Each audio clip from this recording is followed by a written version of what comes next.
আসসালামু আলাইকুম everyone.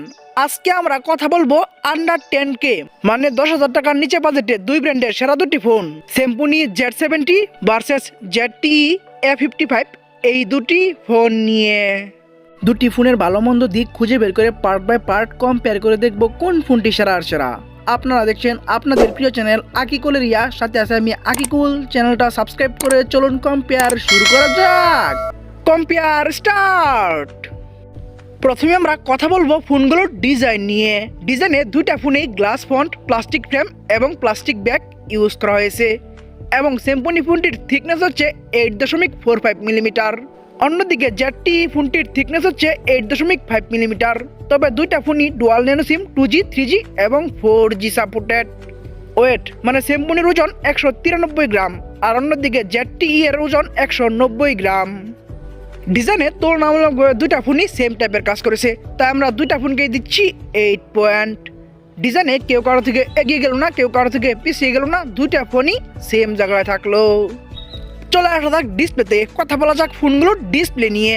Display হিসাবে স্যামসুং ফোনটিতে ইউজ করা হয়েছে 6.56 ইঞ্চির HD+ IPS LCD 500 একটি ডিসপ্লে, যা খুবই ভালো একটি দিক এবং ডিসপ্লেটি 16 মিলিয়ন কালার সাপোর্টেড।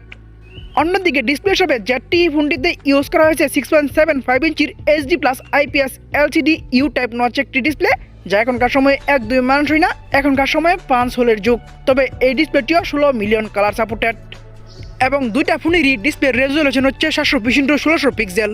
স্যামসুং ফোনটির পিক্সেল ডেন্সিটি হচ্ছে 269 ppi, অন্যদিকে ZTE ফোনটির পিক্সেল ডেন্সিটি হচ্ছে 260 ppi এবং স্যামসুং ফোনটির স্ক্রিন অ্যান্ড বডি রেশিও হচ্ছে 83.2%। অন্যদিকে ZTE ফোনটির স্ক্রিন অ্যান্ড বডি রেশিও হচ্ছে 84.3%। তবে ব্রাইটনেস হিসাবে দুইটা ফোনই থাকছে 500 নিটস এবং রিফ্রেশ রেটও দুটা ফোনই সেম 90 হার্টজ। ডিসপ্লেতে তুলনামূলক দুটা ফোনই মোটামুটি সেম টাইপের কাজ করলেও 5 হোল ডিসপ্লে ইউজ করে অবশ্যই এগিয়ে থাকবে স্যামসুং, তাই স্যামসুংকে দিচ্ছি 8 পয়েন্ট আর অন্যদিকে ZTE কে দিচ্ছি 7 পয়েন্ট। ডিসপ্লেতে তুলনামূলকভাবে ভালো কাজ করে 5 হোল ডিসপ্লে ইউজ করে এগিয়ে গেল স্যামসুং আর পিছিয়ে থাকলো ZTE ফোনটি।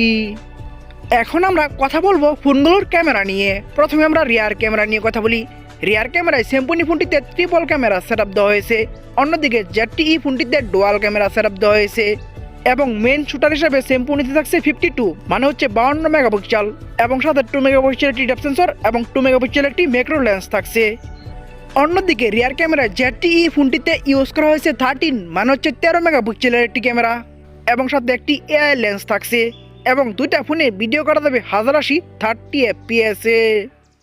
রিয়ার ক্যামেরায় ট্রিপল ক্যামেরা সেটআপ সহ অনেক বড় সড়ো মেন শুটার ইউজ করে অবশ্যই এগিয়ে থাকবে স্যামসুং, তাই স্যামসুংকে দিচ্ছি 8.5 পয়েন্ট আর অন্যদিকে ZTE ফোনটিকে দিচ্ছি 7 পয়েন্ট।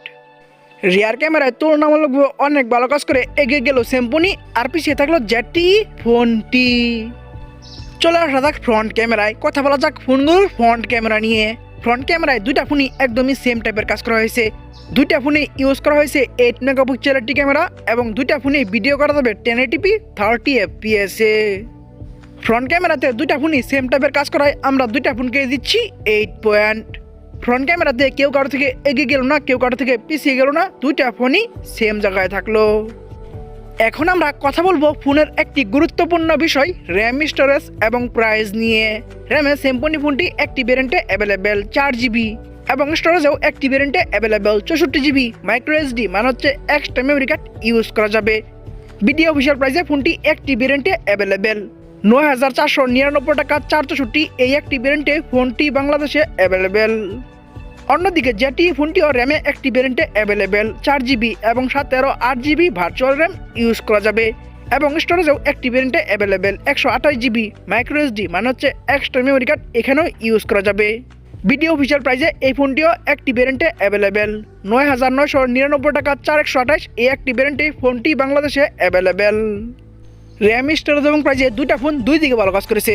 স্যামসুংতে যেমন তুলনামূলকভাবে স্টোরেজ কম দেওয়া হয়েছে, অন্যদিকে ZTE ফোনটিতে তুলনামূলকভাবে প্রাইস কিছুটা বেশি রাখা হয়েছে। তাই র্যাম, স্টোরেজ এবং প্রাইসে দুইটা ফোন দুই দিকে ভালো কাজ করায় আমরা দুইটা ফোনকে সেম জায়গায় রাখবো, তাই দুইটা ফোনকে দিচ্ছি 8 পয়েন্ট। র্যাম, স্টোরেজ এবং প্রাইসে কেউ কারো থেকে এগিয়ে গেল না, কেউ কারো থেকে পিছিয়ে গেল না, দুইটা ফোনই সেম জায়গায় থাকলো। এখন আমরা কথা বলবো একটি ফোনের সব থেকে গুরুত্বপূর্ণ বিষয় প্রসেসর এবং পারফরমেন্স নিয়ে।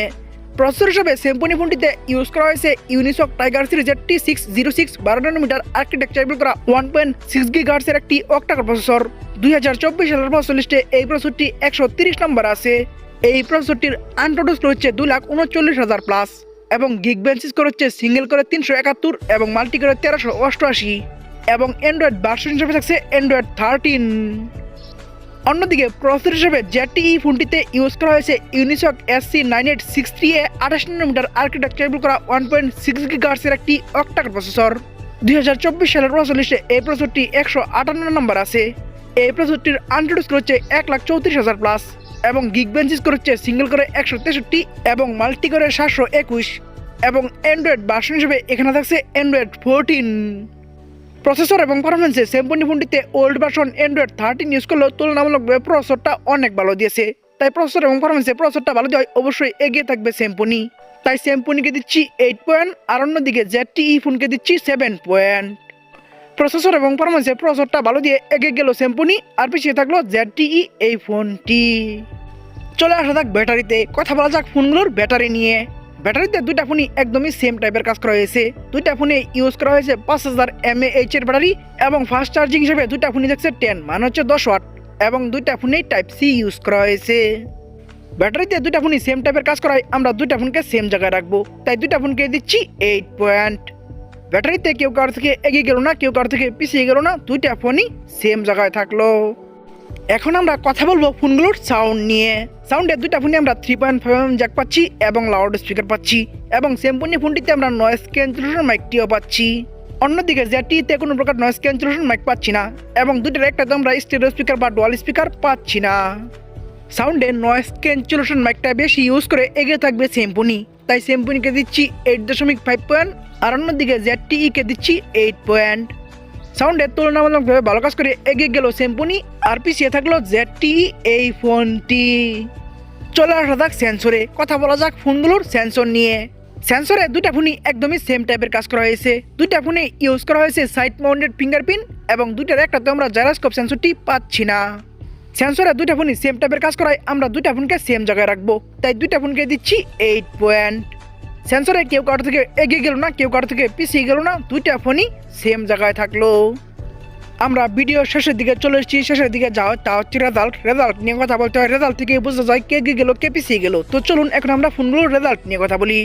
প্রথমে আমরা স্যামসুং Z70 এই ফোনটির রেজাল্ট নিয়ে কথা বলি। এই ফোনটি ডিজাইন পাচ্ছে 8 ডিসপ্লেতে 8, রিয়ার ক্যামেরায় 8.5, ফ্রন্ট ক্যামেরায় 8, RAM স্টোরেজ প্রাইসে 8, প্রসেসরে 8, ব্যাটারিতে 8, সাউন্ডে 8.5, সেন্সরে 8, ওভারঅল পয়েন্ট আমি তাদেরকে দিচ্ছি 9 পয়েন্ট।